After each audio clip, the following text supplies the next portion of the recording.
She stared out the window, watching droplets race down the glass, each one mirroring the silent tears she refused to shed. Not out of pride, but because she'd cried so much over the years that her soul had grown weary of sorrow. 5 years. 5 years since Mateus walked out, saying words that still echoed in the hollow chambers of her memory. "You'll never give me children, Clara." What kind of life is that back then? She'd believed him. She'd let his judgment become her truth, wrapping herself in shame like a heavy shawl. The doctors had said unexplained infertility, but to Mateus and to half the town, it might as well have been a verdict from heaven itself. And so he left, not with anger, not with shouting, but with a quiet finality that cut deeper than any rage ever could. Now something had shifted. Clara exhaled slowly, her breath fogging the cool glass for just a second before vanishing. Like hope, fleeting yet persistent. She reached for her Bible on the table, its leather cover worn soft from use. Her fingers traced the gold-embossed letters Isaiah 4:31. She didn't need to open it. She knew the verse by heart. "Do not fear, for I have redeemed you. I have called you by name, you are mine." A knock at the door startled her. "Clara, you in there?" came a warm, familiar voice. Pastor Daniel, his tone laced with concern and kindness. She wiped her eyes quickly, smoothed her hair, and stood. "Coming." She opened the door to find him holding 2 grocery bags, raindrops glistening in his silver-streaked hair. "Brought some things for the shelter," he said gently. "And I saw your light on late again. Thought you might need company." Clara smiled faintly, stepping aside. "Always." As he set the bags on the counter, he turned to her, his eyes searching hers. "You're thinking about Saturday, aren't you?" Her breath hitched. Saturday, the church's annual Hope and Harvest benefit. The event everyone in Brookhaven attended, including, this year, Mateus. He'd sent word through mutual friends that he was coming back, bringing his new wife, Livia. Successful, happy, whole. And Clara, she was just Clara, the woman who couldn't bear children, the one who stayed behind while life moved on without her. "I'm not afraid of seeing him," she said quietly, more to convince herself than him. Pastor Daniel didn't argue. He simply placed a hand on her shoulder. "God doesn't measure worth by what a woman can or cannot carry in her womb, Clara. He measures it by the love she carries in her heart. And yours, it's overflowing." She looked down, blinking hard. "Then why does it still hurt?" "Because healing isn't linear," he said softly. "But it is real, and you're not alone in it." Outside, the rain slowed to a whisper. Inside, something stirred. A fragile ember of courage, fanned by grace. Clara straightened her shoulders. She would go to that event, not to prove anything to Mateus, not to compete with Livia, but because she belonged there as much as anyone else. Because her story wasn't defined by loss, but by the quiet, relentless faithfulness of a God who called her chosen, even when the world called her less than. And as she walked back to the window, the first pale streaks of dawn began to bleed across the sky, soft, golden, full of promise. Certo, agora tu como narrador e storyteller desenvolva a historia sem marcacos com o nome de cada topico que for desenvolve. Mi conti sobre o topico tu com dialogo como su faço espectador. Sempre lembrando de desenvolver com vida moco. Com os sentimentos de forma que a estrutura de narrativa utiliza uma linha temporal linear de modo o espectador sentir o que o personagem está sentindo amigos. Com 6.000 characters when 3, max the morning sun spilled through the tall pines that lined Brookhaven's eastern ridge, painting golden stripes across the wooden floor of the community shelter. Grace Haven, they called it. And in the heart of it all, Clara moved with quiet purpose, her hands folding donated blankets, her voice humming an old hymn under her breath, "Great is thy faithfulness." 5 years had passed since the divorce papers were signed, since she'd packed away wedding photos and stopped flinching at the word family. 5 years of learning to breathe again. Not the shallow, panicked breaths of grief, but deep, steady inhales of a woman rebuilding her life brick by brick, prayer by prayer. Now, Grace Haven was more than a shelter. It was her sanctuary. Here, she wasn't the infertile ex-wife. She was Clara, the one who remembered how Maria liked her tea with 2 sugars, the one who stayed up late helping teenage runaway Eli write his GED essay, the one who held Mrs. Calloway's hand when the arthritis pain kept her awake. Here, love wasn't measured in bloodlines but in presence. Clara, a small voice tugged at her sleeve. She turned to see Lily, a 9-year-old with wide brown eyes and mismatched socks, the newest arrival after her grandmother passed. "Did you sleep okay?" "Sweetheart," Lily nodded, clutching a stuffed rabbit with one ear chewed off. "I dreamed about angels." Oh, Clara knelt, brushing a strand of hair from the girl's forehead. "What did they do?" "They sang," Lily whispered. "And one of them looked like you." Clara's throat tightened. She swallowed hard, blinking back the sudden warmth in her eyes. "Well," she said softly, "maybe that's because God sends his angels in all kinds of forms, even in people who make too much soup and forget to take Sundays off." Lily giggled, and the sound was like wind chimes after a storm. Just then, the back door creaked open, and Pastor Daniel stepped in, holding a basket of fresh bread. "Morning, you two," he said, smiling. "Brought sourdough from Martha's bakery. She says you've been working through lunch again." Clara stood, dusting flour from her apron. She'd been baking before dawn, as she often did when her mind grew restless. "Someone's got to keep these kids fed," she said lightly. "And someone's got to remember she's human," he replied gently, setting the basket down. He studied her for a moment. "You're nervous about Saturday, aren't you?" She didn't answer right away. Instead, she walked to the window, watching sunlight dance on the dew-kissed grass. "I told myself I wouldn't be," she admitted. "But last night, I dreamed I was standing in church, and everyone was staring at me like I didn't belong, like I was still broken." "You're not broken, Clara. I know that in my head," she said, turning to face him, her voice trembling just slightly. "But my heart, it still carries old wounds. Seeing Mateus with her, it's like reopening a scar I thought had healed." Pastor Daniel stepped closer. "Then let God heal it again, right there in that room. Let him show them, and you, that your worth was never tied to a marriage, a womb, or anyone's opinion." A silence settled between them, filled only by the distant laughter of children playing in the yard. Later that afternoon, as Clara sorted canned goods in the pantry, her phone buzzed on the shelf. A message from the church secretary, Elias Thorne, confirmed his attendance for Saturday. He also asked if Grace Haven needs funding for winter coats. Clara paused. Elias Thorne, the reclusive billionaire who'd quietly funded half the town's outreach programs over the past 3 years. She'd met him once, briefly, after Sunday service.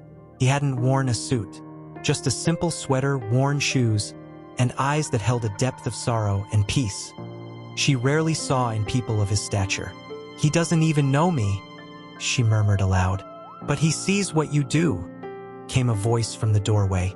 She turned to find Rosa, one of the shelter's longtime volunteers, leaning against the frame with a knowing smile. "That man donates millions, but he always asks about you. How's Clara holding up? Is Clara getting enough rest? Funny thing, he never asks about the budget, only about you." Clara's cheeks warmed. "He's just kind." "Or maybe," Rosa said, stepping inside and handing her a thermos, "God's placing people in your path who see you the way he does. Not for what you lack, but for the light you carry." Clara took the thermos, unscrewed the lid, and inhaled the familiar scent of chamomile and honey, her favorite. "You made this with extra grace," Rosa winked. As evening fell, Clara sat on the shelter's back porch, wrapped in a quilt, journal in her lap. She didn't write much, just one line: "Lord, if you're writing a new chapter, help me turn the page without looking back." Above her, stars began to pierce the twilight sky, countless, brilliant, each one named by the one who never forgets his own. And for the first time in a long while, Clara felt not just surviving, but seen. Not just mending, but becoming. Saturday was coming, and whatever it brought, pain, awkwardness, memories. She would walk into that room not as the woman left behind, but as she took a slow breath, pressing a hand to her chest where her heart fluttered like a trapped bird. "It's just an evening," she told herself. "You've hosted this event 3 times. You know every face, every hymn, every creak in the church floorboards. But tonight wasn't about logistics. Tonight, Matthias would be here, with his new wife." She closed her eyes, recalling Pastor Daniel's words, "Let God heal it again." She whispered a prayer, not for strength to face him, but for peace to remain unmoved by him. Downstairs, the shelter was already alive with activity. Volunteers bustled about, arranging tables, testing microphones, hanging strings of soft white lights across the fellowship hall. The scent of roasted vegetables and fresh bread drifted from the kitchen, mingling with the faint aroma of pine garlands draped along the pews. Clara arrived early, as always smoothing tablecloths and adjusting name tags. She wore no jewelry except her grandmother's silver cross, a quiet anchor against the tide of old memories threatening to rise. Then, just after 6, the first guests began to arrive. Laughter echoed through the arched doorway. Handshakes, hugs, the rustle of fine coats. Clara kept her back turned, arranging programs on a side table, when a familiar voice, smooth, measured, laced with practiced charm, cut through the hum of conversation. "Brookhaven hasn't changed a bit." Her spine stiffened. She didn't need to turn. She knew that voice like she knew the ache behind her ribs on stormy nights. "Matthias." And then, a lighter, brighter laugh, nervous, eager to please. "It's so quaint. I can see why you loved growing up here." "Livia." Clara exhaled slowly, steadying herself. She turned. There they stood near the entrance. Matthias in a tailored charcoal suit, hair perfectly combed, arm loosely around Livia, who wore a blush-pink dress and a smile that didn't quite reach her eyes. She clutched a designer handbag like a shield. Their eyes met. For a heartbeat, the room seemed to still. Conversations dimmed. Even the string quartet tuning their instruments fell silent. Matthias froze, not because Clara looked stunning, though she did, radiant in her quiet grace, but because she looked whole, unbroken, peace. He'd expected regret, lingering sorrow, maybe even bitterness. Instead, he saw a woman standing tall in a place she'd built with her own hands, surrounded by people who loved her not in spite of her past, but because of the love she'd poured into theirs. Livia tugged gently at his sleeve. "That's her, isn't it?" Matthias swallowed. "Yes. You never told me she ran the shelter." "I didn't think it mattered," he said quickly, too quickly. But Livia was already watching Clara with something between awe and unease. Across the room, Clara gave a small, polite nod. No smile, no glare, just acknowledgement. Then she turned back to her task, her hands steady despite the tremor in her soul. A few minutes later, as she refilled water glasses near the dessert table, she heard footsteps approaching. "Clara!" She turned. Matthias stood alone now. Livia had been swept into conversation with the mayor's wife. "Hello, Matthias," she said evenly. "You look well." "I am." An awkward silence stretched between them, thick with everything unsaid. "I heard about Grace Haven," he finally offered. "It's impressive. You've done good work." "God's work," she corrected gently. "I just show up." He shifted, glancing toward Livia, then back. "I wanted to say, I'm sorry for how things ended, for the things I said." Clara met his gaze, her eyes clear, unflinching. "Apologies don't erase wounds, Matthias, but I forgave you a long time ago. Not because you deserved it, but because I needed to be free." He flinched as if struck. Before he could respond, a deep, calm voice cut in from behind them.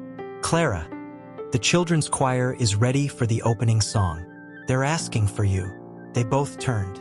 Elias Thorne stood there, tall, composed, dressed in a dark suit that spoke of wealth without flaunting it. His presence carried a quiet authority, but his eyes held only kindness as they settled on Clara. She nodded. "Thank you, Elias." As she moved past Matthias, Elias lingered just a moment, offering a respectful nod. "Good to see you, Matthias." Heard you've been doing well in the city. Matthias forced a smile. Can't complain. But his eyes followed Clara as she walked toward the front of the hall, where a dozen children in mismatched sweaters waited for her. She knelt among them, smoothing hair, whispering encouragement, and when the first notes of Amazing Grace rose into the air, her voice joined theirs, clear and strong. From across the room, Livia watched her husband's face, and in that moment, she saw something she hadn't expected. Not longing, not regret, but shame. And farther back, near the stained glass window depicting the prodigal son, Elias stood silently, arms crossed, observing it all. He hadn't come for the event. He'd come for her. Not to rescue, not to romance, but to stand witness to the woman God had shaped from brokenness into beauty. Outside, the wind stirred the autumn leaves. Then movement. Elias approached, not with fanfare, but with the quiet certainty of someone who understood sacred spaces. He carried 2 glasses of sparkling cider, non-alcoholic as always, per the church's tradition, and offered one to her with a small, knowing smile. "You were magnificent," he said, voice low enough that only she could hear. Clara accepted the glass, her fingers brushing his for just a second. "It wasn't me. It was them. Those kids. They carry heaven in their voices." He nodded, glancing toward the children now being ushered back to their seats by volunteers. "And you gave them a place to sing it." A silence settled between them, not awkward, but full, like 2 people who had long ago stopped needing to fill every pause with words. Across the room, Matthias watched. He saw the ease between them, the unspoken understanding. He saw how Elias stood slightly closer than necessary, how his eyes lingered on Clara not with desire, but with reverence, and something twisted in his chest. Not jealousy, not exactly. More like the dawning realization that he had walked away from something rare, something holy. Livia noticed it too. She sidled up beside him, voice tight. "Who is he?" "Elias Thorne," Matthias murmured. "Billionaire, philanthropist, owns half the tech firms on the West Coast. And he knows Clara.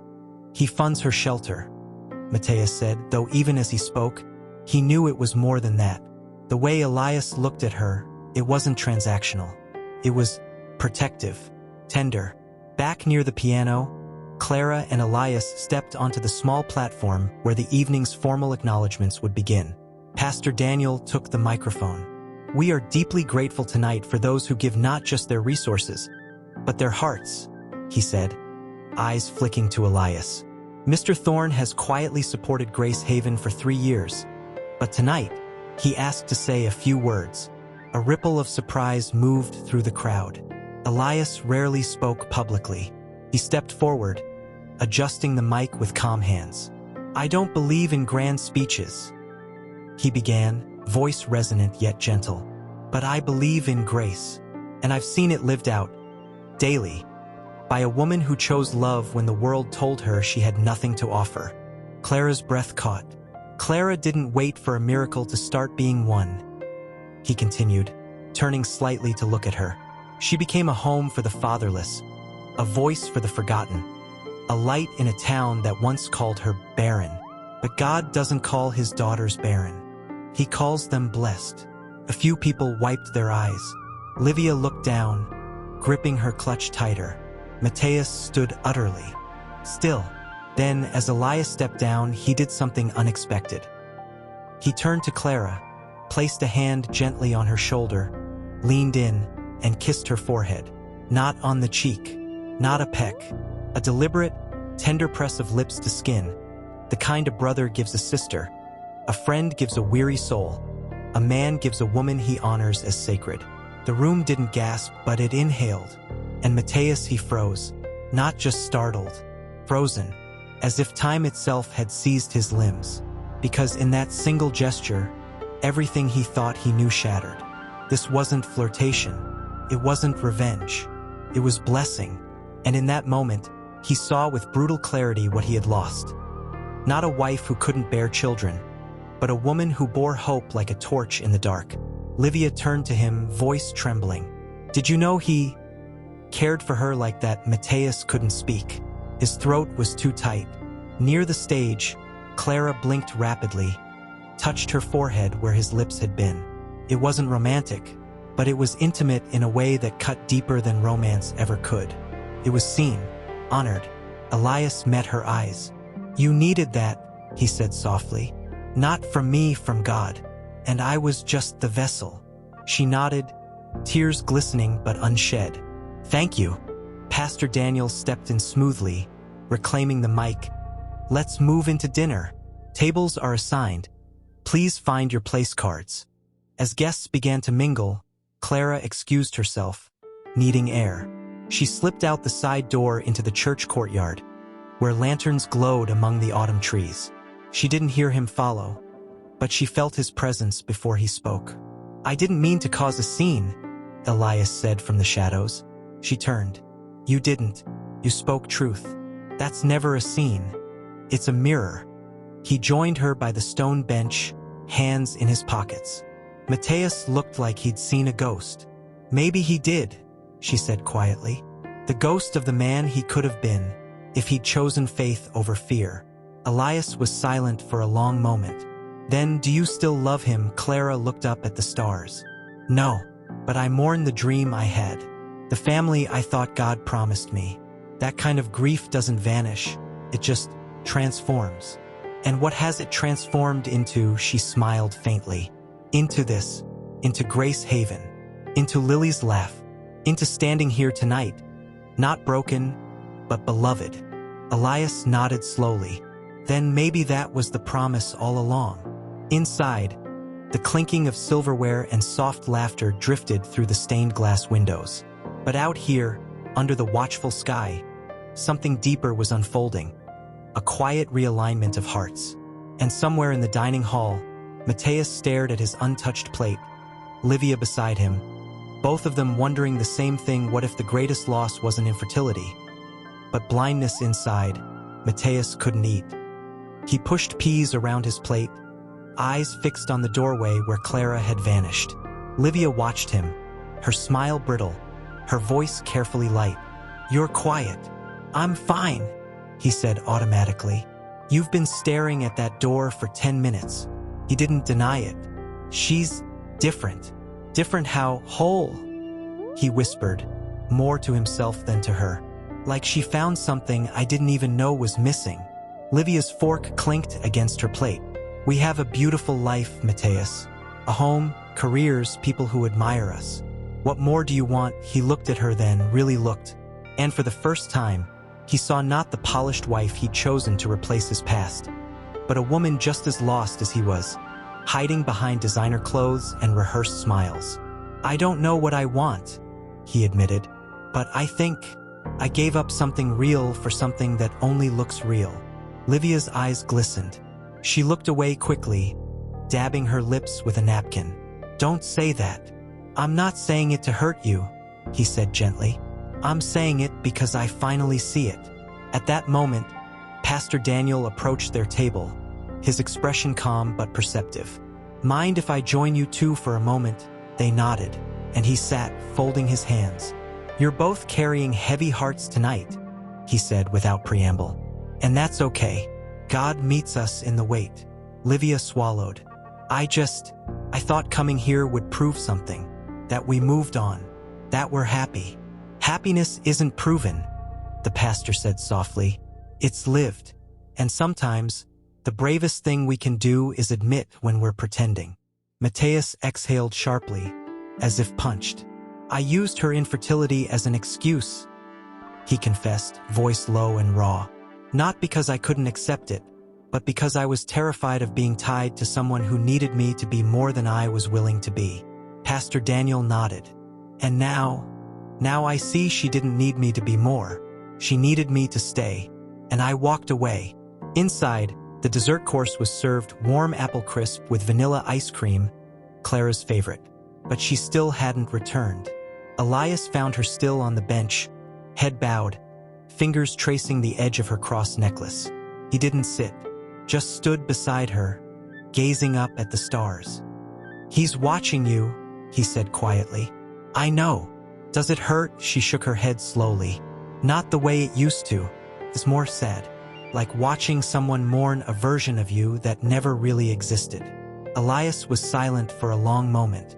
Then, when I first heard about you, through the church reports, the shelter updates, I thought you were just another do-gooder with a tragic backstory. But the more I learned, the more I realized, you weren't trying to fix your pain by fixing others. You were letting God heal. You through them. Tears finally spilled over, tracing warm paths down her cheeks. I didn't plan any of this, Elias. I just showed up, day after day, even when I didn't believe I mattered. You mattered, he said firmly. Not because of what you did, but because of who you are. A daughter of the king, chosen, loved, enough. From the doorway, unnoticed, Livia stood watching them. She hadn't meant to eavesdrop, but she couldn't look away. There was no flirtation in their posture, no hidden glances, just two souls standing in the truth, unguarded. And in that moment, something cracked open inside her. She'd spent weeks preparing for this night, choosing the perfect dress, rehearsing witty remarks, steeling herself to outshine the ex. But Clara hadn't tried to outshine anyone. She'd simply shone, not with glitter, but with grace. Livia turned and walked back inside, her heels clicking softly against the stone path. She didn't return to Mateus right away. Instead, she found an empty pew in the dimly lit sanctuary and sat down, staring at the cross above the altar. God, she whispered, voice trembling. What if I've been building my life on sand? While she was building hers on you, back in the courtyard, Clara finally stood, brushing her dress. I should go back. The kids will wonder where I am. Elias nodded. Walk with me. They entered through the side door, just as the final toasts began. As they passed the dessert table, Mateus rose from his seat. Clara, he called out, voice firmer than before. She paused, turning. He didn't approach, didn't reach for her, just stood there, vulnerable in a room full of people. I'm sorry, he said, loud enough for those nearby to hear, but meant only for her. Not just for leaving, for making you believe your worth depended on something you couldn't control. Clara held his gaze. I forgave you long ago, Mateus. But healing isn't just about forgiveness. It's about truth. And the truth is, you didn't lose a wife. You lost a chance to grow. And that's on you, not me. A hush fell over the nearby tables. Livia watched, heart pounding, not with jealousy, but with awe. Then, from the back of the hall, little Lily ran forward, clutching a small wrapped box. Clara, I made you something. Clara knelt instantly, all tension melting away as she took the gift. For me, Lily nodded eagerly. Open it. Inside was a clumsily painted wooden plaque. In bright red letters, it read, My Mom's Heart. Clara's breath hitched. She pulled Lily into a tight hug, tears flowing freely now. But these were different. These were tears of joy, of belonging, of a love that didn't need biology to be real. And in that moment, as the room watched in reverent silence, Elias stepped forward, not to kiss her, not to claim her, but to place a hand on Lily's shoulder and say, with quiet conviction, some families are born, others are chosen, and the ones God builds, they're the strongest of all.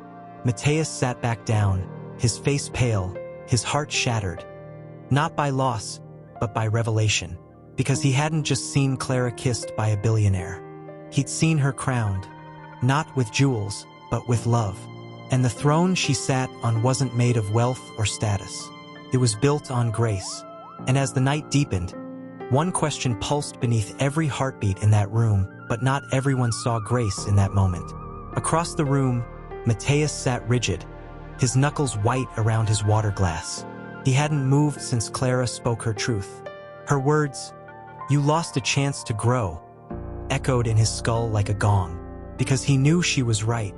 He'd run from discomfort, from the unknown, from the sacred mystery of loving someone whose body didn't obey the plans he'd scripted. And now, watching her cradled in the quiet adoration of a child who called her mom, he felt the full weight of what he'd discarded. Not just a wife, but a legacy of love he could never reclaim. Livia watched him, not with anger, but with dawning clarity. She reached for his hand under the table. "Matthias," she whispered, "look at me." He turned slowly, eyes hollow. "You're not jealous of Elias," she said, voice barely audible over the hum of returning conversation. "You're grieving yourself." He didn't answer, but the tremor in his jaw said everything. Meanwhile, Elias had stepped back, giving Clara and Lily space. He stood near the piano, arms crossed, observing. Not as a suitor, but as a guardian. He caught Pastor Daniel's eye across the room and gave a slight nod, "She's okay." But then, movement by the entrance. A woman in a deep burgundy dress, sharp-eyed, lips painted crimson, approached Clara with a smile that didn't reach her eyes. It was Miriam Caldwell, longtime church deacon and keeper of Brookhaven's social ledger. "Clara, dear," Miriam said, voice honeyed but edged with steel. "What a touching scene, though I must say, some might find it unseemly. A single woman accepting such intimate gestures from a man of Mr. Thorne's reputation." Clara straightened, still holding Lily's hand. "Elias kissed my forehead, Miriam, like a brother would. Is that what you call unseemly?" Miriam's smile tightened. "In this town, perception is reality, darling, and people are already whispering." "Then let them whisper," Clara said calmly, though her pulse quickened. "God knows my heart, and that's enough." Miriam's eyes flicked to Elias, then back. "Just be careful. Wealth has a way of clouding judgment, even for the faithful." As she walked away, Lily tugged Clara's sleeve. "Is she mad at you?" "No, sweetheart," Clara murmured, stroking her hair. "She's just afraid of things she doesn't understand." But the seed had been planted. Later, as guests began to mingle again, Elias found Clara near the coat check, helping an elderly woman with her shawl. When they were alone for a moment, he spoke low. "She got to you." Clara didn't deny it. "It's not the first time someone's questioned my motives. But tonight, after everything, it stings more. Because you're vulnerable," he said gently. "And vulnerability is where the enemy attacks." She looked at him, really looked. "Why do you care so much?" "Elias, you could fund 100 shelters from your office without ever stepping foot here. Why come, why stay?" He was silent for a long beat. "Then, because 5 years ago, I sat in a penthouse overlooking the ocean, worth billions, and felt emptier than any person I've ever met. Then I read a report about Grace Haven, about a woman who turned her pain into provision. And I thought, maybe if I get close to that kind of light, some of it will rub off on me." Her breath caught. "You're not broken, Elias." "Aren't I?" He gave a small, sad smile. "I've spent my life building empires, but I've never built a home. Never loved without conditions. Never knelt without expecting something in return." He paused. "Until I saw you kneel for a child who isn't yours, and mean it." Tears welled again, but Clara blinked them back. "I'm not perfect, I doubt. I still wake up some mornings wondering if God forgot me.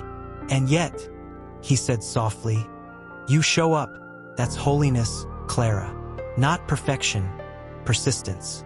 Inside the hall, the string quartet began playing a gentle rendition of "It Is Well." The melody wrapped around the room like a promise. But outside, unseen, Miriam stood near the courtyard gate, phone pressed to her ear. "Yes, it's true," she murmured. "He kissed her right in front of everyone.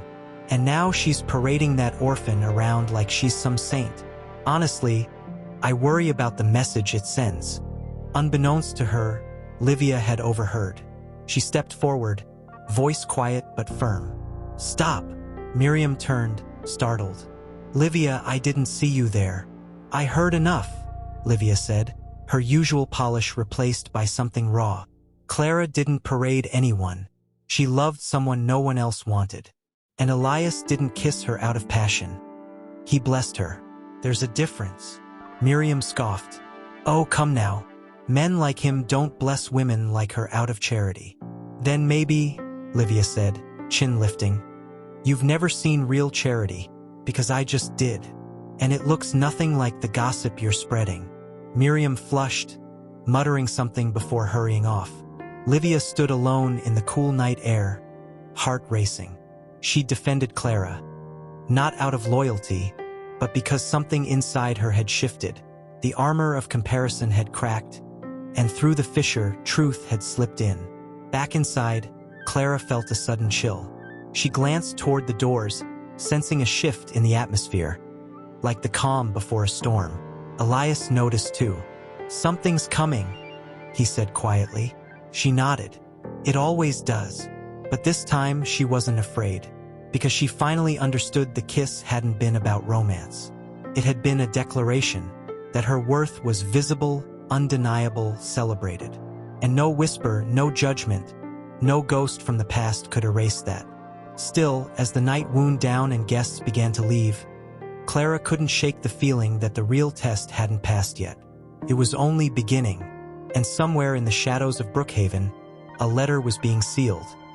One that would soon land on her doorstep, threatening to unravel everything she'd rebuilt. Then, on Thursday afternoon, the letter came. It lay on the welcome mat when she returned from grocery shopping. Plain white envelope, no return address. Her name written in jagged block letters that felt more like an accusation than handwriting. Her stomach dropped before she even touched it.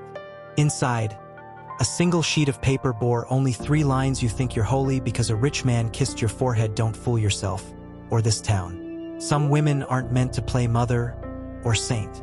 No signature, just venom wrapped in scripture-sounding judgment. Clara stood in the doorway, the grocery bags heavy in her arms, the words burning into her vision like acid. For a moment, the old shame roared back. The voice that whispered, "You're not enough, you never were," and her knees nearly buckled. But then Lily's laughter floated from the backyard, bright and unburdened, and something inside Clara hardened into resolve. She didn't cry, not yet. Instead, she walked straight to the church, letter folded tightly in her fist. Pastor Daniel was in his study, grading Sunday school papers, when she knocked. He took one look at her face and rose immediately. "Clara, what's wrong?" She placed the letter on his desk without a word. He read it slowly, his expression shifting from concern to sorrow to righteous anger. "This is cruel," he said quietly, "and cowardly." "Do you think it's Miriam?" she asked, voice trembling despite her effort to stay steady. "I don't know, but it doesn't matter who wrote it. What matters is what you do with it." She sank into the chair across from him, hands clasped so tightly her knuckles turned white. "I worked so hard to believe I was loved. Not because of what I could give, but because God says I am. And now, this makes me feel like I'm back at square one. Like everyone's watching, waiting for me to fail." Pastor Daniel leaned forward, eyes full of compassion. "Then let them watch, and let them see you choose grace anyway." "But how?" Her voice cracked. "How do I keep loving when people twist my intentions into something ugly?" "You remember who you're living for," he said gently. "Not for their approval. Not for Elias's admiration. Not even for Lily's love, though that's a gift. You live for the one who called you chosen before the world ever called you less than." Silence stretched between them, filled only by the ticking of the old grandfather clock in the corner. Finally, Clara exhaled, long and slow. "I don't want to become bitter." "You won't," he said, "because bitterness grows in isolation. And you're not alone." She looked up, tears finally spilling over. "What if I'm not as strong as everyone thinks I am?" "Strength isn't the absence of weakness, Clara," he said softly.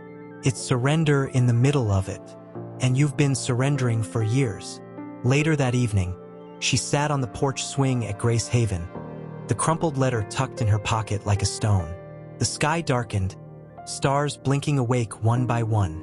Footsteps approached, light, hesitant. Lily appeared, holding 2 mugs of hot chocolate.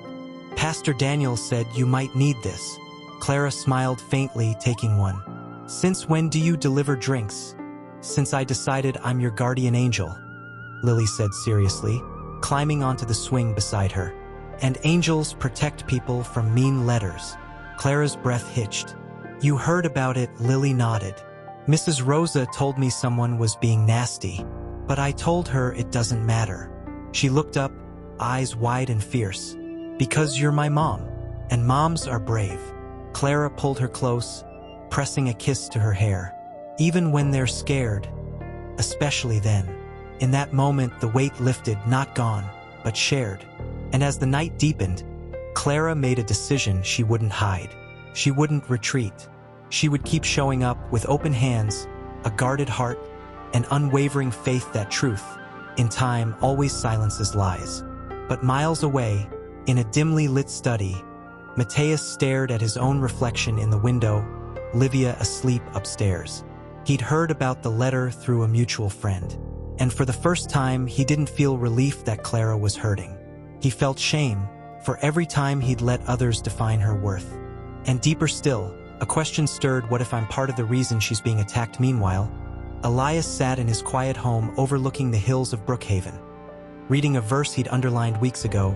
"Blessed are you when people insult you, persecute you, and falsely say all kinds of evil against you because of me." He closed the Bible, jaw set.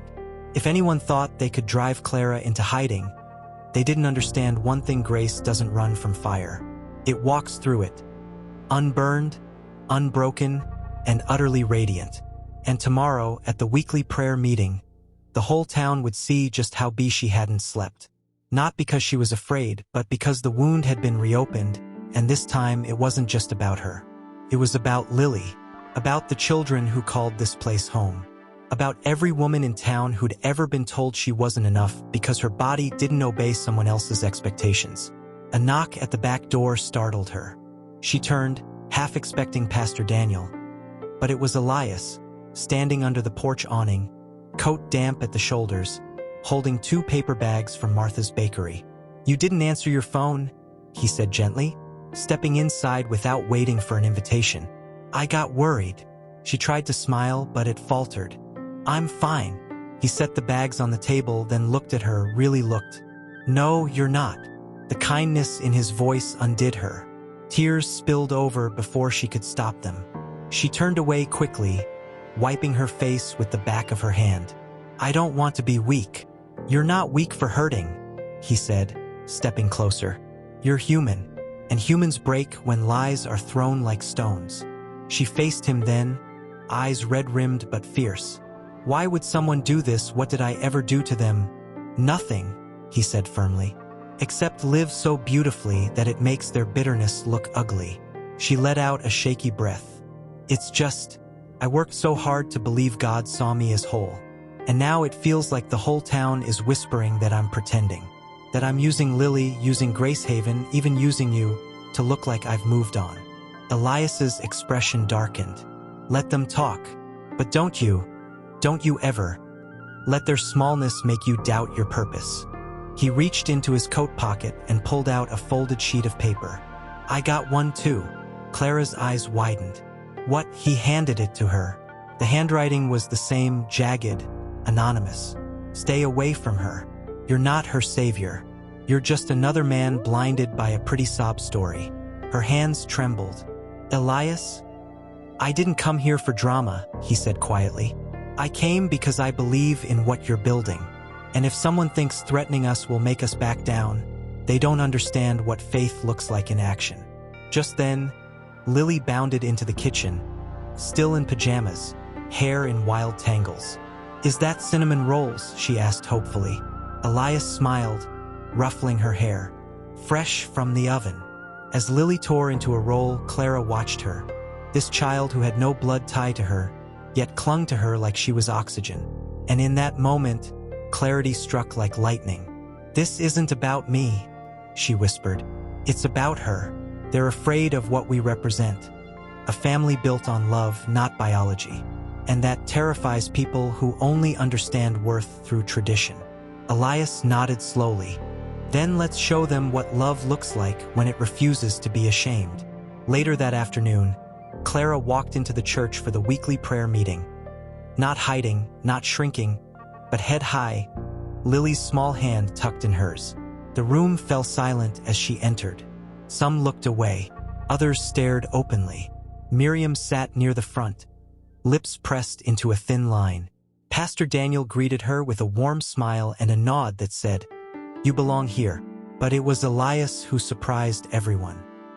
He stood as she passed and, without fanfare, placed a hand on her shoulder, not possessively, but protectively, and said, "Loud enough for the room to hear, God's work doesn't need our approval, but it deserves our respect." A murmur rippled through the pews. Clara didn't speak at first. She simply walked to the front, knelt at the altar, and laid the anonymous letter on the wooden cross that stood there. Then she turned to the congregation, voice steady despite the storm inside her. "I didn't come here to defend myself," she said. "I came to say this: if loving a child who needed a home makes me a fraud, then call me one. If believing God can redeem brokenness makes me a liar, then write more letters. But don't mistake my peace for pride. My joy isn't performance, it's provision. And I won't apologize for receiving what God has given me." Silence. Then, from the back, a single pair of hands began to clap.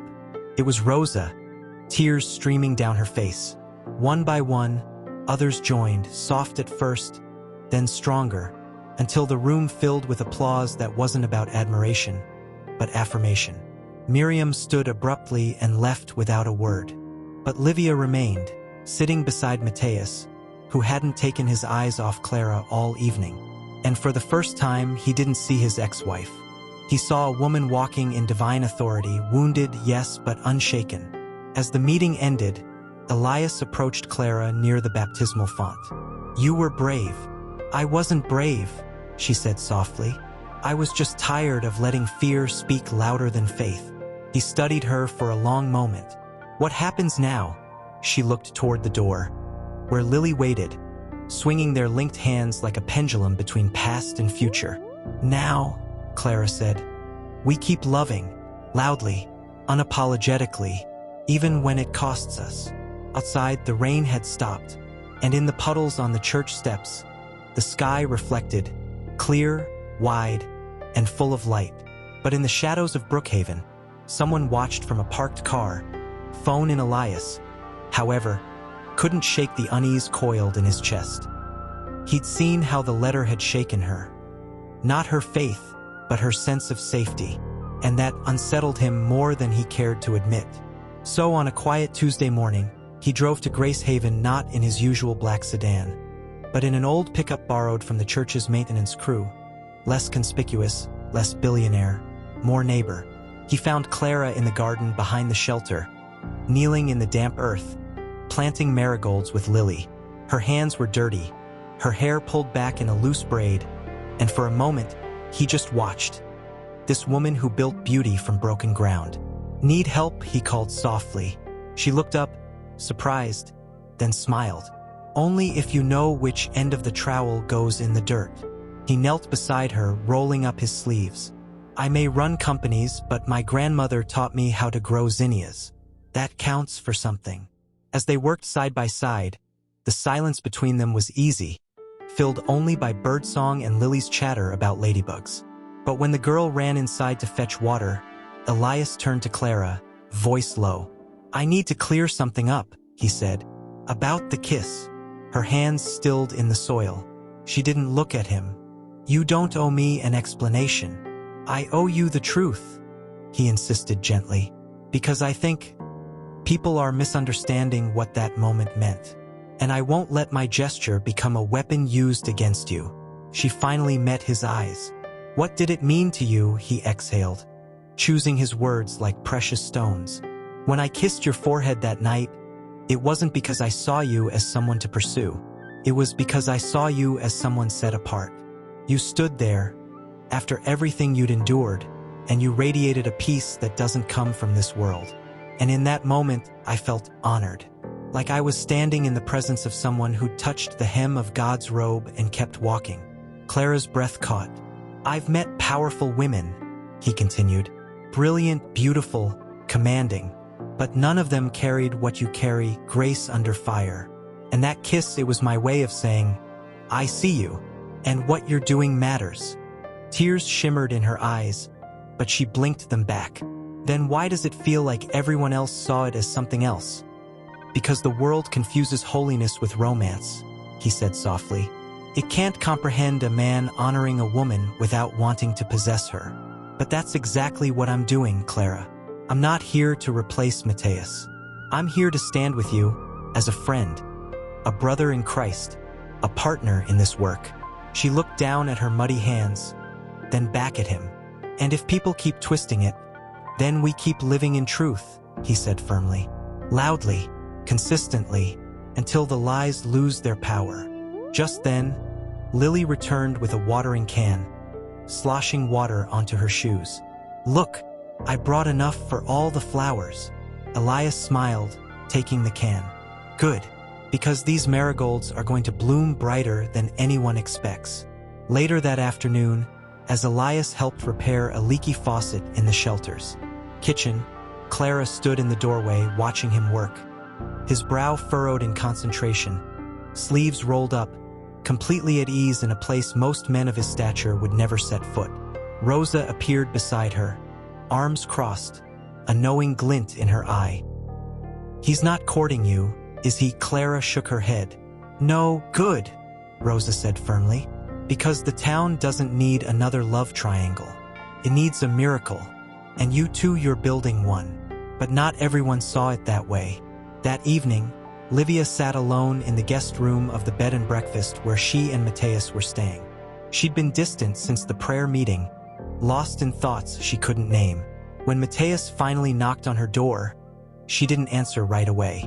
Livia, he called softly. Come in. He stepped inside, holding 2 cups of tea. You've been quiet. She sat by the window, hugging a pillow. I keep thinking about Clara's words. My joy isn't performance. It's provision. She looked at him. Do you think our life is performance? He sat beside her, silent for a long moment. I don't know anymore. She's not trying to win anything, Livia whispered.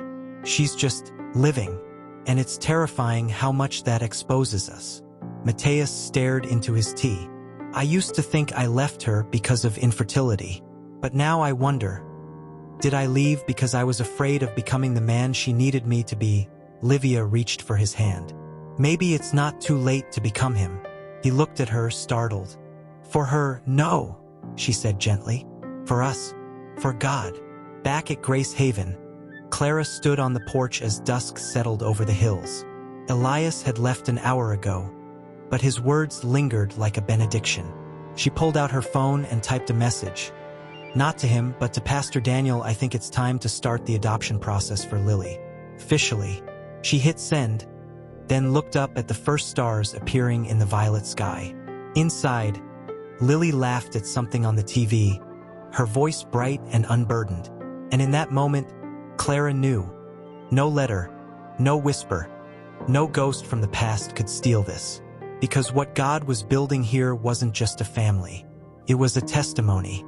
But miles away, in a dimly lit room, Miriam Caldwell stared at her computer screen, fingers hovering over the keyboard. She'd heard about the adoption talk through church volunteers, and something inside her hardened. She began to type. If she thinks paperwork will make that child hers, she's delusional. Blood is blood, and God doesn't bless deception.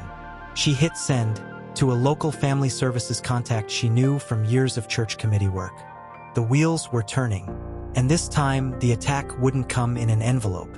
It would come with a badge, a file, and the cold weight of bureaucracy. Clara had faced shame. Now she would face the system.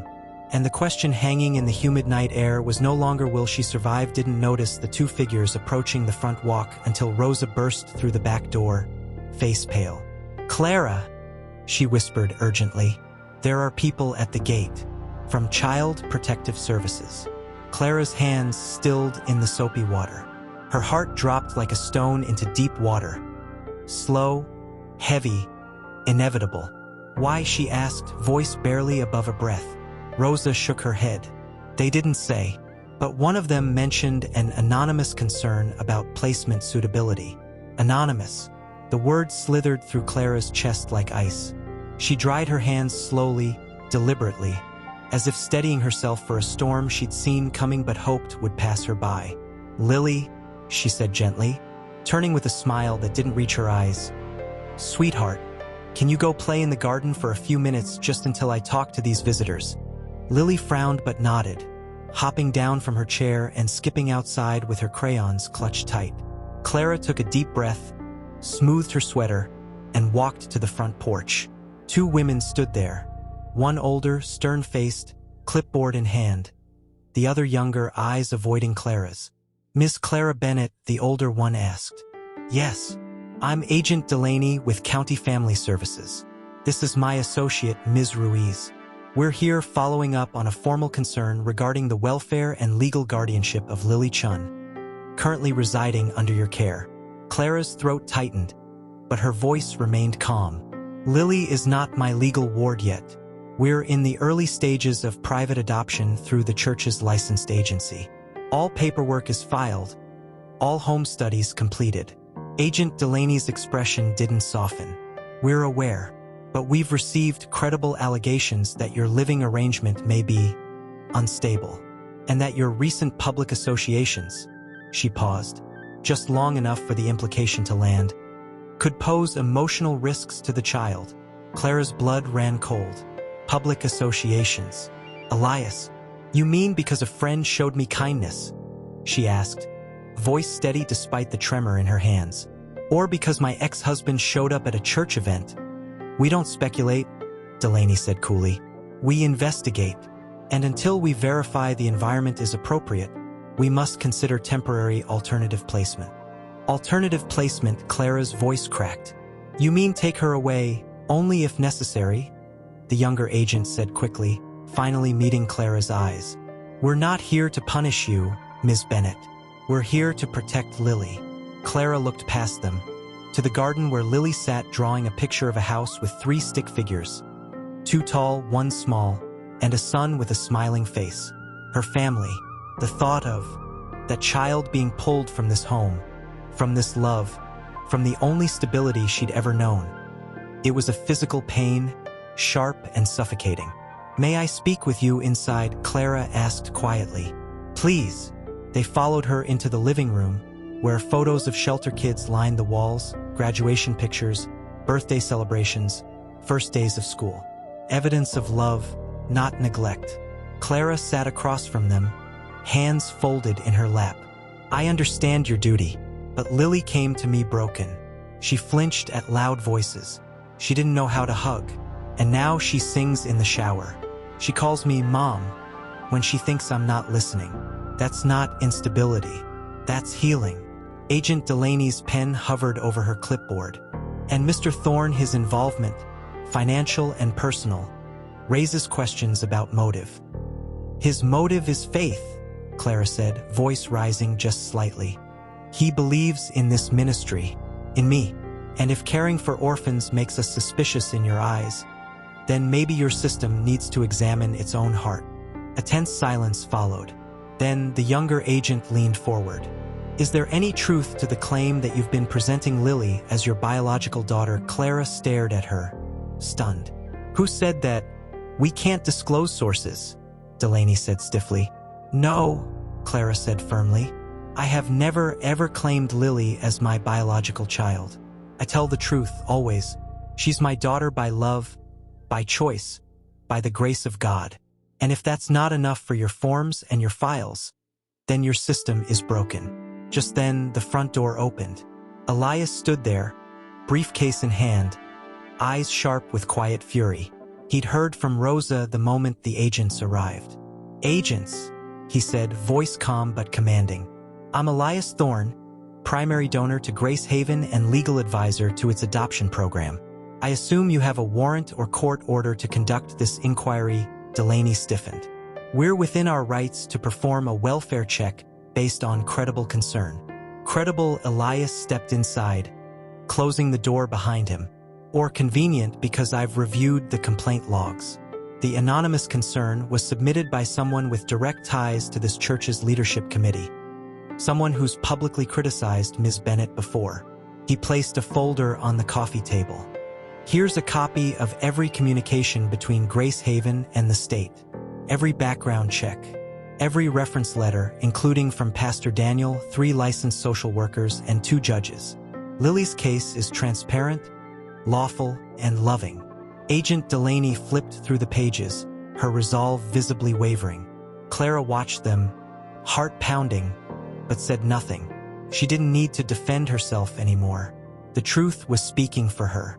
Finally, Delaney closed the folder. We'll review this, but for now, no changes to placement.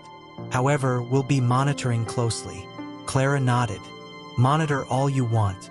You'll only see love. As they left, Elias turned to her, eyes full of quiet fire. This isn't over. Whoever did this won't stop until they break you.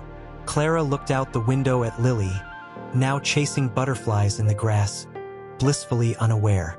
Then let them try, she whispered, because I'm not fighting for approval. I'm fighting for her.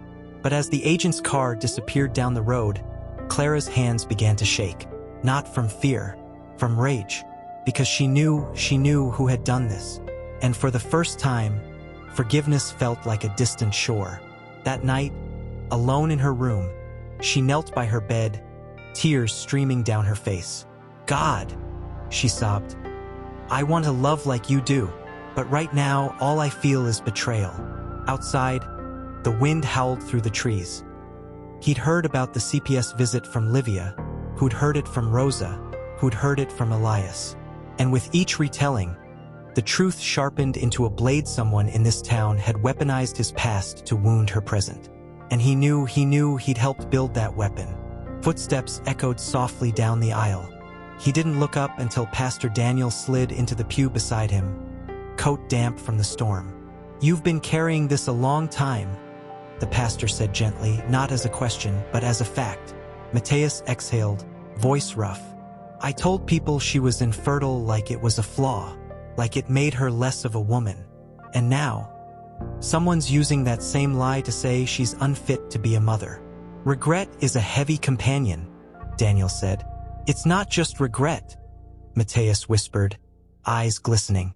It's guilt, because I gave them the ammunition. Every time I justified leaving her, every time I said, she couldn't give me children, I made her a target. And now they're aiming. He turned to the pastor, raw and trembling. What do? I can't undo it. I can't go back and choose her. But I can't stand by while they destroy her. Pastor Daniel was silent for a long moment. Then maybe God isn't asking you to go back. Maybe he's asking you to stand up. How she doesn't want me near her. And she shouldn't. No, Daniel agreed. But she might need your truth. Matthias stared at the cross above the altar, its shadow stretching long in the dim light. I used infertility as an excuse, he confessed, voice cracking. Not because I cared about having kids. I was scared of being tied to someone who needed me to be patient, to be selfless, to trust God with the unknown. So I called it her failure when it was really mine. Tears spilled over, tracing paths down his cheeks. I walked away from Grace, Pastor, and now she's living it and I'm just watching from the outside. Like a ghost. Daniel placed a hand on his shoulder. Then stop watching. Start testifying. What does that even mean? It means you tell the truth publicly. You say, I was wrong. She was never broken. I was. You dismantle the lie you helped build. Matthias shook his head. They'll think I'm trying to win her back. Let them think what they want, Daniel said firmly. Your job isn't to control their opinions. It's to honor hers and God's. A long silence stretched between them, filled only by the sound of rain and the quiet ache of a man confronting his own cowardice. Finally, Matthias stood. I'll do it. Not for her, Daniel said softly. Do it for the man you're becoming. Later that night, in their rented room, Livia sat by the window watching the storm. Matthias entered, soaked and shivering, but his eyes were clear, like he'd finally found his footing. She didn't ask where he'd been. She already knew. You're going to speak up, aren't you? She said quietly. He nodded, peeling off his wet coat. I have to. She turned to him, searching his face. Even if it costs us, he hesitated. Are we really us, if we're built on silence? The question hung in the air, heavy and honest. Livia looked down at her hands. I've been pretending too, pretending I'm happy, pretending I don't envy her peace. She met his eyes. Maybe Maybe this is our chance to stop performing and start healing. He sat beside her, taking her hand. Together, she squeezed his fingers. Together. Meanwhile, across town, Clara lay awake in her bed, staring at the ceiling. The CPS visit had left her raw, exposed. She'd spent the day holding Lily extra tight, tucking her in twice, checking on her 3 times after bedtime, just to be sure she was still there. A soft knock came at her door. "Come in," she called. Elias stepped inside, holding 2 mugs of tea. Couldn't sleep either, she shook her head. "I keep thinking, what if they come back, what if they take her while I'm making breakfast, what if love isn't enough in the eyes of the law?" He sat on the edge of the bed, handing her a mug. "Then we fight. Legally, spiritually, publicly. But Clara," he turned to her, voice low and fierce, "don't let fear make you doubt your calling. God didn't bring Lily to you by accident, and he won't let bureaucracy undo what he's ordained." She wrapped her hands around the warm mug, tears welling. "I just want to protect her." "You already are," he said gently, "by loving her openly, by refusing to hide. That's your armor." She looked at him, really looked. "Why are you doing this, Elias? You could walk away. No one would blame you." He smiled faintly. "Because 5 years ago, I stood at my father's grave and realized I'd spent my life chasing legacy, but left no love behind. And then I met you, and I saw what real legacy looks like, not buildings or bank accounts, but a child who feels safe enough to call you Mom." Clara's breath hitched. Outside, the rain began to ease, and in the quiet that followed, a new resolve settled over them. Not just to survive the storm, but to become the kind of people who could weather any storm together. But miles away, Miriam Caldwell sat at her desk, rereading the email she just received from Agent Delaney. "Investigation ongoing. No immediate removal planned." Her hands trembled. She hadn't expected resistance. She'd assumed one complaint would be enough to expose Clara as a fraud. But now Clara had allies. A billionaire, pastor, even rumor had it, her ex-husband. Miriam lit another candle, whispering a prayer for protection of the church's integrity. But deep down, a small, unwelcome voice whispered back then. On Saturday morning, she found it, taped to the front door of Grace Haven. A plain white envelope, just like the first. No name, no stamp, just her initials in that same jagged handwriting. Her hands shook as she peeled it off. Inside, a single printed page this time, no handwritten venom, but something colder, more calculated. "You think you're building a family, you're building a spectacle. A billionaire's pet project. A broken woman playing house with someone else's child. The court sees through it. The church will too. Step aside before you hurt her more." Beneath the words, someone had circled the date of Lily's next mandatory welfare check, just 2 weeks away. Clara sank onto the porch step, the paper trembling in her grip. This wasn't just gossip anymore. This was a threat wrapped in scripture-sounding judgment, designed to isolate her, to make her doubt not just herself, but her right to love. Lily bounded out the door, backpack slung over one shoulder. Ready for the library. Mom, the word, Mom, hit Clara like a lifeline. She quickly tucked the letter into her pocket and forced a smile. "Absolutely, sweetheart." But as they walked down the street, hand in hand, Clara felt eyes on them. Mrs. Henderson from the bakery looked away too quickly. 2 teenagers whispering near the post office fell silent as they passed. The weight pressed down harder.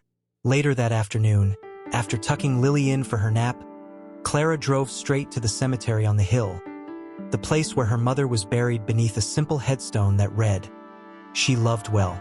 She knelt in the damp grass, tears finally breaking free.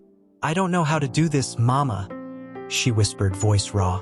"I want to be strong for her, but I'm so tired of fighting just to be seen as worthy." Wind rustled through the oak trees, carrying the scent of rain and earth. She pulled the letter from her pocket and read it again, each word, like a stone in her chest.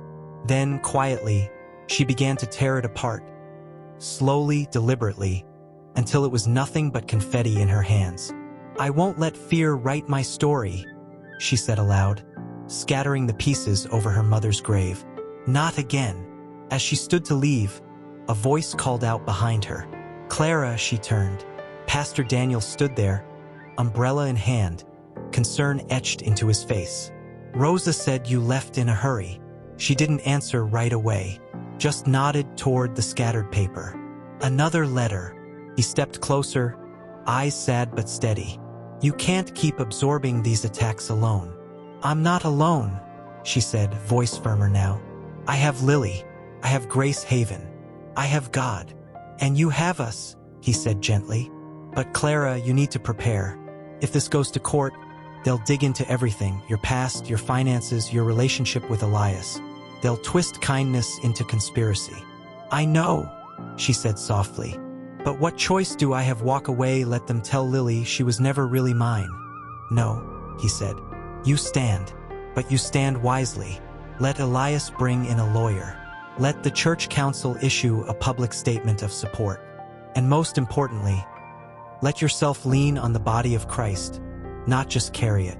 She looked at him, tears glistening. I'm afraid if I lean, I'll fall. You won't, he promised, because we'll be there to hold you up. That evening, back at Grace Haven, Elias arrived unannounced, carrying a leather portfolio. I hired Miriam Cho, he said without preamble. Best family law attorney in the state. She's handled high-profile adoption cases, and she's a believer. Clara stared at him. Elias, I can't ask you to spend that kind of money. You're not asking, he interrupted gently. I'm offering, because this isn't charity, Clara. It's justice, and justice is worth every penny. He opened the folder. We're also filing a formal request for full legal guardianship, expedited. And I've asked the church board to sign affidavits confirming your character, your stability, your love for Lily. She touched the documents, overwhelmed. Why are you risking your reputation for me? He met her gaze, eyes unwavering. Because the world needs to see that love isn't defined by biology or bank accounts. It's defined by sacrifice. And you've been sacrificing long before I ever showed up. Just then, Lily appeared in the doorway, rubbing her eyes. Is Mr. Elias staying for dinner? Elias smiled. Only if you promise to tell me that joke about the turtle again. As Lily giggled and ran to set an extra plate, Clara watched them. This quiet man who could buy anything, yet chose to invest in her truth. And in that moment, she realized something profound. The enemy hadn't sent these letters to break her. He'd sent them to reveal who would stand with her when the storm hit. And now she knew. She wasn't just fighting for Lily. She was surrounded by an army of grace. But miles away, Miriam Caldwell sat at her desk once more, staring at her computer screen. She'd heard about the lawyer, about the affidavits, about Mateus quietly telling friends. Clara was never the problem. I was. Her hands hovered over the keyboard. She could send another complaint, dig deeper, find something, anything to discredit Clara. But as she typed the first sentence, her fingers froze, because for the first time she saw not a rival, but a mirror. A woman who, like her, had built her identity on being right. And in that reflection, Miriam saw something terrifying. What if I'm wrong? Outside, thunder rolled in the distance. Because it was real. One afternoon, as Clara sorted donated winter coats in the storage room, Elias appeared in the doorway holding a clipboard. The new heating systems installed, and the county just approved the expansion permit for the girls' wing. She looked up, surprised. They approved it after everything. He gave a small, knowing smile. Turns out, when a billionaire funds a project through the church and insists on transparency, even bureaucrats pause. She set down the coat she was holding, brushing dust from her hands. You're not just helping me keep Lily. Are you? You're rebuilding this whole place. I'm investing in what lasts, he said simply. Not in headlines, not in appearances, in lives. Just then, Rosa rushed in, eyes wide. Clara, you need to see this. She held out her phone. On the screen, a local news segment titled, Faith, Family, or Facade: The Controversy Surrounding Brookhaven's Grace Haven. Clara's stomach dropped. The reporter stood outside the shelter, Voice-Grave sources claim a prominent local woman is using her charity work to mask an unstable personal life and possibly manipulate a vulnerable child for public sympathy. The camera cut to a blurred photo of Clara and Elias at the benefit night. The moment he kissed her forehead, captioned "Romantic involvement with a billionaire donor raises questions about motives." Clara felt the room tilt. "They're making it sound like I'm using Lily," she whispered. Elias took the phone, jaw tight. "This is Miriam's doing. She's got connections at the paper." Rosa nodded grimly. "She called the editor last night." "Concerned citizen," she said. Clara closed her eyes, fighting the wave of panic. "What do I do if this spreads? The court will see it as proof I'm unstable." "No," Elias said firmly, stepping closer. "You do what you've always done. You live in truth." Loudly. That evening, instead of hiding, Clara did the unthinkable. She stood on the front steps of Grace Haven with Lily beside her and recorded a video. No script, no filter, just her, in her worn sweater, voice trembling but clear. "I'm Clara Bennett," she began, looking straight into the camera. "And this is Lily. She's not a prop. She's not a publicity stunt. She's my daughter in every way that matters, except paperwork." Lily, sensing the gravity, held Clara's hand tightly, her small voice piping up. "She tucks me in. She sings off-key. She lets me eat cookies before dinner sometimes." A faint smile touched Clara's lips before she grew serious again. "I didn't choose this path because I wanted attention. I chose it because God placed this child in my arms when no one else would hold her. And if loving her makes me a target, then so be it." She paused, eyes glistening. "But don't mistake my peace for pretense. Don't confuse grace for manipulation. And above all, don't let lies steal the joy of a little girl who finally believes she's loved." She ended the video with 3 words: "We are enough." By morning, it had gone viral, not nationwide, but across every church group, every mom's network, every small-town feed from 3 counties over. Support poured in. Donations, prayers, messages from strangers saying, "You gave me courage to adopt. You reminded me that family is chosen." But not everyone was moved. At the church coffee hour, Miriam stood near the pastries, arms crossed, as a group of women discussed Clara's video. "She's playing the martyr," Miriam muttered to no one in particular. "Real faith doesn't seek cameras." Livia, standing nearby with a cup of tea, finally turned to her. "Is that what you believe, that suffering in silence is holier than speaking truth?" Miriam stiffened. "I believe in protecting the church's reputation." "The church isn't a brand, Miriam," Livia said quietly. "It's a body, and right now you're cutting off one of its limbs." Before Miriam could respond, Pastor Daniel approached, holding a printed email. "Miriam," he said gently but firmly, "the denominational council just called. They've seen the news piece and Clara's response. They're issuing a formal statement of full support for Grace Haven, and they're launching an internal review of anonymous complaints made through church channels." Miriam paled. "That's not necessary."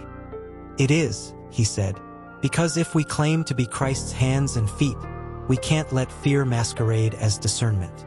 As he walked away, Miriam stood frozen, her teacup trembling in her hand. For the first time, she wasn't the moral authority. She was the question. Meanwhile, at Grace Haven, Elias found Clara sitting alone on the back porch, watching the sunset paint the sky in gold and violet. "You did it," he said softly, sitting beside her. "You turned their weapon into a witness." She leaned back, exhausted but peaceful. "I just told the truth. And the truth," he said, "is the one thing the enemy can't corrupt." Inside, Lily laughed as she helped Rosa bake cookies, her voice ringing through the open window. Bright, unburdened, free. But as night fell, a new email landed in the County Family Services inbox. This time not from Miriam, but from an anonymous IP address. "Clara Bennett is hiding financial irregularities at Grace Haven. Follow the money." The storm wasn't over. It was evolving, and the next attack wouldn't come with words. It would come with ledgers, audits, and the cold, hard weight of suspicion dressed as justice. Clara had won the battle for hearts. Now she'd have to prove her integrity in numbers. And in the quiet dark, she whispered the same prayer she'd whispered since the beginning. God, if this is yours, protect it.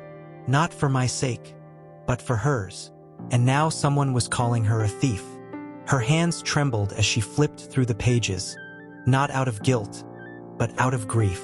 Not for herself, for Lily, for the children who'd already been failed once, and now might be uprooted again because of lies wrapped in official-looking envelopes. A soft knock interrupted her thoughts. "Come in," she said, voice hoarse. Elias stepped inside, holding 2 mugs of chamomile tea. He took one look at her red-rimmed eyes and the mountain of paperwork, and his expression hardened. "They're going after the books now," he said quietly. She nodded, unable to speak. He set the tea down and knelt beside her chair. "Clara, listen to me. You didn't just keep records, you built a system of integrity. Every donation over $500 was reported. Every grant was audited. And every dollar Elias Thorne gave tracked through the church's nonprofit arm, not your personal account." "I know," she whispered. "But what if they twist it? What if they say I used shelter funds for Lily's clothes, her school supplies?" "Because you did," he said gently. "As her guardian, as her mother. And that's not fraud, that's family." She looked at him, tears spilling over. "I just wanted to love her." "Why is that so threatening to people?" "Because love like yours exposes the emptiness of performance," he said. "You didn't wait for perfection to start caring. You loved in the mess, and that terrifies those who only know love as a transaction." She wiped her face, took a shaky breath. "I need to go somewhere, just for a little while. I can't think with all these walls closing in." He didn't ask where. He just nodded. "I'll drive you." 20 minutes later, they stood at the edge of Oakwood Cemetery, beneath a sky dusted with stars. The air was cool, scented with damp earth and pine. Clara walked slowly to her mother's grave, the same spot where she'd torn up the last letter. She knelt, pressing her palm to the cold stone. "Mom," she whispered, voice breaking. "I feel like I'm failing her, like no matter how hard I try, someone will always say it's not enough. That I'm not enough." Silence. Then, from behind her, Elias spoke softly. "Your mother didn't raise you to be perfect, Clara.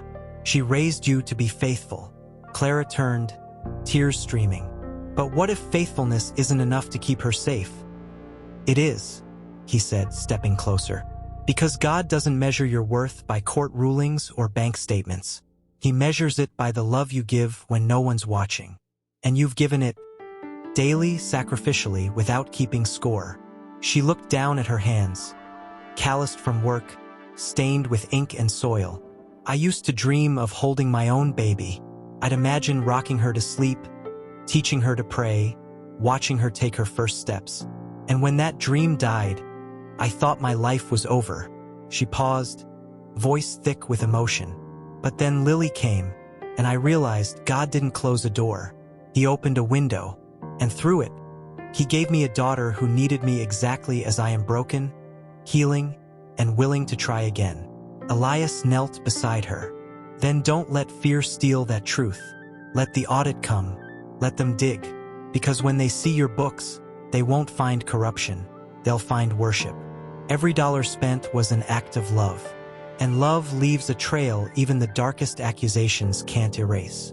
She leaned her head against his shoulder, not in romance, but in the deep, quiet solidarity of 2 souls fighting the same battle. "I'm so tired, Elias." "I know," he murmured, "but you don't have to carry this alone." They stayed there for a long time, under the watchful stars, as the wind whispered through the trees like a lullaby from heaven. Back at Grace Haven, Lily sat on the porch swing, wrapped in Clara's favorite quilt, waiting. Rosa sat beside her, braiding her hair. "She'll be back," Rosa said gently. Lily nodded, but her small voice trembled. "What if they take me away?" Rosa turned to her, cupping her face. "Then you listen to me, child. No paper, no badge, no lie can undo what's written on your heart. Clara is your mom, and moms don't let go." Inside the house, the phone rang. Rosa answered, listened, then hung up slowly. It was the county auditor. The financial review would begin Monday. As she stepped back onto the porch, Rosa looked up at the sky and whispered a prayer not for victory, but for peace. Because the real battle wasn't in the ledgers. It was in the hearts of those who still believed a woman's worth could be measured by her womb or her bank account. And Clara, she was about to prove that true wealth isn't counted in dollars, but in the courage to love when the world says you shouldn't. But miles away, Miriam Caldwell sat at her desk once more, staring at the screen of a burner phone she'd bought that afternoon. She hadn't sent the email about financial fraud. Someone else had. And now, standing in the doorway, hesitant, shoulders tense, was Mateus. He hadn't come to the shelter. He hadn't called. He'd waited until she was here, in sacred ground, where truth couldn't be ignored. "Can we talk?" he asked, voice low. Pastor Daniel rose. "I'll give you privacy." When the door closed, silence stretched between them, thick with history, regret, and something new, a fragile thread of hope. Clara didn't look at him. "If this is about Lily, I don't need your pity."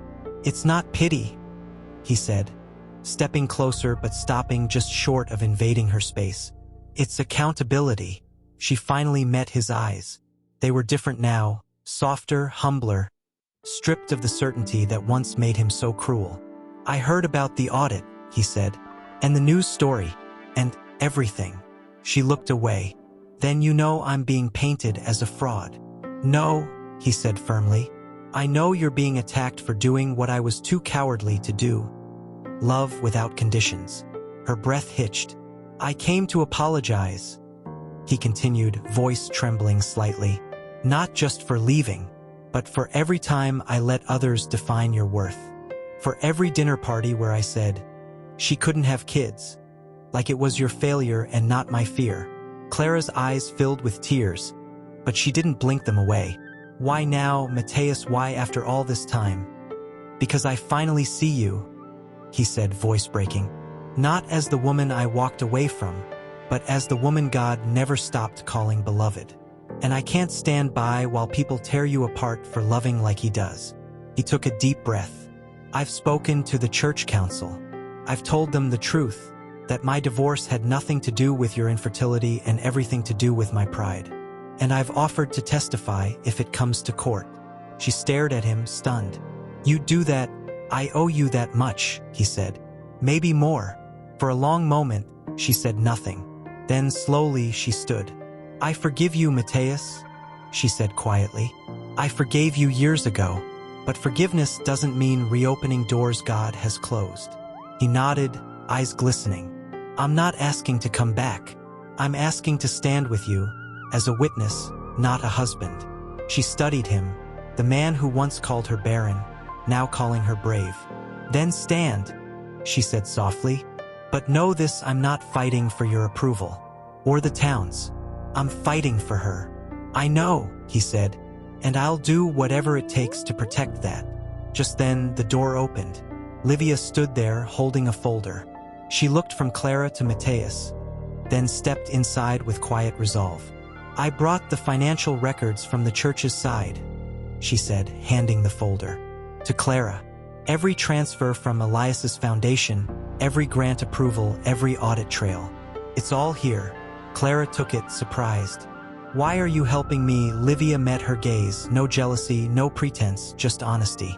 "Because I used to think love was about having the perfect life. But watching you've shown me that real love is about showing up when it's hard. And I want that kind of love, for myself, for Mateus, for whoever God puts in my path." Tears spilled down Clara's cheeks, not from sorrow, but from the shock of grace. She reached out and squeezed Livia's hand. "Thank you." As they left the office together, Mateus and Livia walking side by side, not as rivals, but as allies, Clara stayed behind, clutching the folder to her chest. Pastor Daniel reappeared, smiling gently. "Looks like your army just grew." She nodded, voice thick. "God works in mysterious ways." But as she walked back to Grace Haven, a new fear crept in, not of losing Lily, but of winning at a cost she hadn't foreseen. Because if she proved her innocence, if the court ruled in her favor, would the town finally see her as worthy, or would they always whisper? She only kept the child because a billionaire backed her that evening. As she tucked Lily into bed, the little girl looked up with wide, serious eyes. "Mom," she whispered. "Are they going to take me away?" Clara's heart shattered. She sat on the edge of the bed, smoothing Lily's hair. "No, sweetheart. No one is taking you away." "But what if they say you're not my real mom?" Clara leaned down, pressing her forehead to Lily's. "Listen to me. Real isn't about blood. Real is about love. And I love you more than anything in this whole world. That makes me your mom. Today, tomorrow, forever." Lily wrapped her arms around Clara's neck. "Then I don't care what they say." Clara held her tight, tears soaking into the pillow. But later, alone in her room, she knelt by her bed and whispered into the dark, "God, if I lose her, I don't know how I'll survive. But if I keep her and the world never believes I deserved her, will that be any less painful outside?" The wind howled through the trees, and in the silence that followed, a single truth echoed louder than fear: you are seen, you are known, you are enough. But as Clara drifted into a restless sleep, a black sedan slowed outside Grace Haven, its windows tinted, its driver watching. Because the audit wasn't the end. But something unexpected was stirring in Brookhaven. Livia began showing up at the shelter, not as Mateus's wife, not as a rival, but as a volunteer. She arrived one Tuesday morning with armfuls of children's books and a hesitant smile. "I thought the kids might like story hour," she said, avoiding Clara's gaze at first. Clara, surprised, nodded. "They'd love that." As Livia read The Giving Tree to a circle of wide-eyed children, her voice soft and steady, Clara watched from the kitchen doorway. There was no performance in it, just presence. And in that moment, Clara saw not the polished city woman who'd once stood beside Mateus in judgment, but a soul quietly unraveling, searching for something real. Later, as they washed dishes side by side, Livia spoke without looking up. "I used to think faith was about having the right answers," she said softly. "But watching you, I think it's about holding the questions with open hands." Clara paused, sponge in hand. "What questions are you holding?" Livia exhaled, shoulders slumping. "Whether my marriage is built on love or convenience. Whether I've been trying to fill a God-shaped hole with a man-shaped patch. Whether I'm even the kind of woman who deserves grace." Clara turned off the faucet and faced her. "Grace isn't earned, Livia. It's given. Freely. To all of us. Even the ones who show up late." Livia's eyes filled with tears. "I judged you so harshly. And you never retaliated." "Because I've been on the receiving end of judgment," Clara said gently. "And I know how it feels to be told you're not enough. I won't do that to anyone. Not even to the woman who walked in wearing my ex-husband's ring." Livia let out a shaky laugh, wiping her eyes. "You're kinder than I deserve." "No," Clara said, placing a hand on her arm. "I'm just loved deeper than I deserve. And that changes everything." That evening, Livia didn't return to the bed and breakfast. Instead, she sat alone in the back pew of the church long after sunset, Bible open on her lap, though she wasn't reading. She was listening. Pastor Daniel found her there. "You've been coming every night," he said, sitting beside her. She nodded. "I don't know what I'm looking for, but I know it's not in the life I built." "Sometimes," he said gently, "God has to empty our hands before he can fill them with what we truly need." She looked at him, voice trembling. "What if what I need is to start over?" "Then start," he said. "Right here. Right now." Meanwhile, Mateus sat on the porch of their rented room, staring at his phone. He'd received a call that afternoon from his firm in the city. Promotion, more money, more prestige, everything he'd once thought would make him happy. But as he looked toward the church steeple glowing in the distance, he felt nothing but emptiness. Livia stepped out and sat beside him, silent for a long moment. "I'm going to stay," she said finally. He turned to her. "Here in Brookhaven, for now," she said. "I need to figure out who I am outside of us." He didn't argue, didn't plead. just nodded. I need that too. Back at Grace Haven, Clara stood on the porch, watching fireflies blink in the dusk.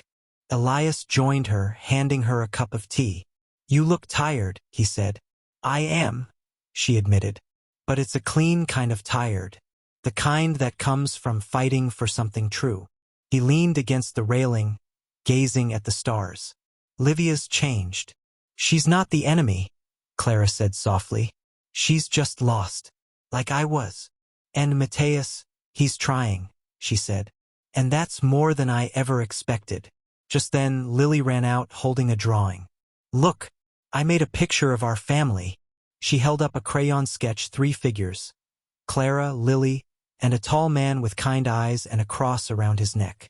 Not Mateus, not Elias, just a father figure shaped by love, not biology. Clara's breath caught. It's beautiful, sweetheart. Lily beamed. He watches over us. Right, Clara looked up at the sky, tears in her eyes. Yes, baby. He always has. But as the night deepened, a new tension crackled beneath the surface. Because the auditor's visit was tomorrow. And that afternoon, Rosa had pulled Clara aside, voice low. I saw Miriam talking to a man in a dark suit near the courthouse. He wasn't from around here. Clara's blood ran cold. Someone else was pulling strings. Someone with power. Someone who didn't just want to discredit her, but destroy her. As she lay in bed that night, staring at the ceiling, one question echoed in the silence: if the truth isn't enough. What comes next? And in the shadows of Brookhaven, headlights cut through the dark as the black sedan returned. Parking not at the church, not at the shelter, but outside Miriam Caldwell's house. A figure stepped out, briefcase in hand. And for the first time, Miriam's face wasn't smug. It was afraid, because the game had changed. Elias stepped inside, damp from the drizzle, carrying a leather portfolio and 2 paper bags from Martha's bakery. You didn't answer your phone, he said gently. I got worried. She turned, managing a faint smile. Just bracing. He set the bags on the table and opened the portfolio. Miriam Cho reviewed everything last night. The books are clean, Clara. Impeccable. Every donation tracked, every expense justified. Even the $12 you spent on Lily's birthday cake is itemized with a receipt.